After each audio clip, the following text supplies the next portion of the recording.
Yesu ashimwe bene data, muraho neza. Nongeye kubahereza ikaze muri uyu mwanya w'ijambo ry'Imana. Reka dutangire dusenga. Mana yacu, Imana y'urukundo rwinshi, tuguha ikaze muri uyu mwanya. Nyemerera Mwuka Wera atuganirize ibyo watugeneye uyu munsi, ndetse adushoboze mwami no gusohoza ubushake bwawe. Tubisabye twizeye mu izina rya Yesu Kristo. Amen.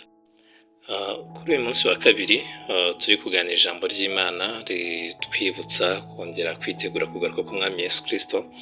Turasoma mu butumwa bwiza bwa Yesu uko bwanditswe na Matayo ibice 24, turasoma umurongo wa 37 tugeze kwa 39.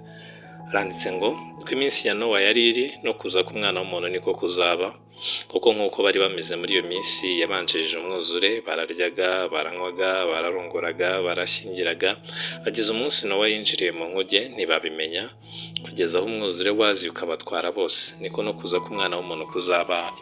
Imana yacu tugirire neza. Yesu arimo avuga ibyo kuza kwe uko bizaba bimeze, yabigereranyije n'inkuru mpamo ibyari byarabayeho mu gihe cya Nowa. Icyo gihe Imana yabwiye Nowa yuko iherezo ry'ibifite umubiri byose rije mu maso y'Imana, iherezo ry'ibifite ubuzima byose bije mu maso y'Imana. Arangije Imana iramubwira genda ubaze inkuge, arayikora, arayibaza, akabwira abantu baze mu nkuge, banga kubyumva. Babonaga hari ibyo bintu ntaho byahera, nta kintu cyaba. Kubwira abantu ngo bahunge mu gihe cy'amahoro biragoye. Kubwira abantu ngo bahunge umwuzure kandi babona nta kimenyetso cy'umwuzure gihari biragoye. Ariko mu by'ukuri ibyo Imana yavugaga byagombaga kuba. Nowa yagize kwizera, akora ibyo Imana yamubwiye, yubaka inkuge, hanyuma ayihungiramo. Natwe dusohoye mu gihe kijya kumera nk'icyo mu gihe cya Nowa. Yego twebwe ntabwo ari umwuzure w'amazi uzaza, ariko iherezo ry'ibifite umubiri riri hafi, riri bugufi, kubwo umunsi w'imperuka uri bugufi. Iyo nkuru yamamaye hose, kandi ko natwe nk'uko abo mu gihe cya Nowa babwiye ngo umujinya w'Imana uzatera isi, hanyuma habeho kurimbuka bitewe n'ibyaha abantu bari barakoze, ariko Imana itanga ubuhungiro. Niko natwe bimeze. Umunsi w'imperuka uzaba, abakoze ibyaha bazarimbuka, abakoze ibikwibye Imana ishaka bazajya mu gihugu cyo mu ijuru babane n'Imana ubuziraherezo. Iyo nkuru yamamaye hose, abantu bose barayumvishe, yewe nawe urayumvishe muri uyu mwanya.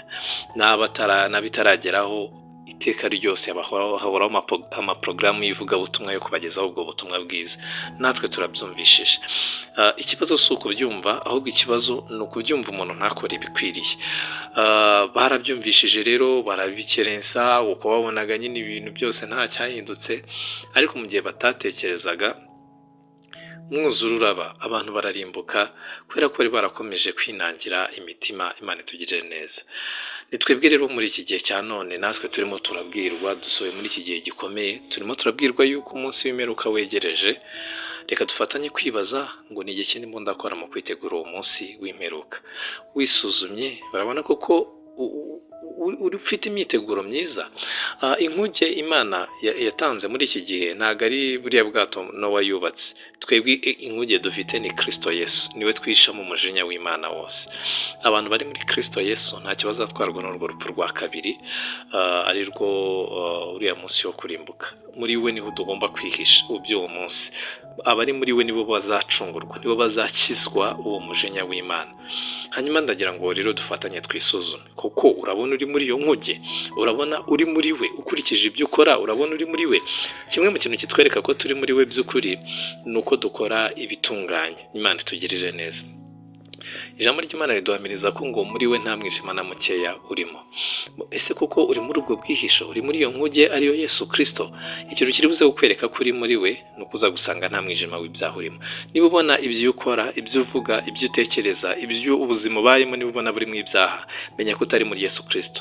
Ntabwo uri safe, nta mutekano ufite, nta myiteguro mizima ufite. Isaha ku isaha imperuka iramutse ibaye, wahura n'akaga gakomeye. Mwifurije kuba muri Yesu Kristo, kuko ari we bwihisho, niwe buhungiro, niwe dushobora kwishamo umujinya w'Imana uzatera isi. Urakoze cyane. Yesu aduhana umugisha.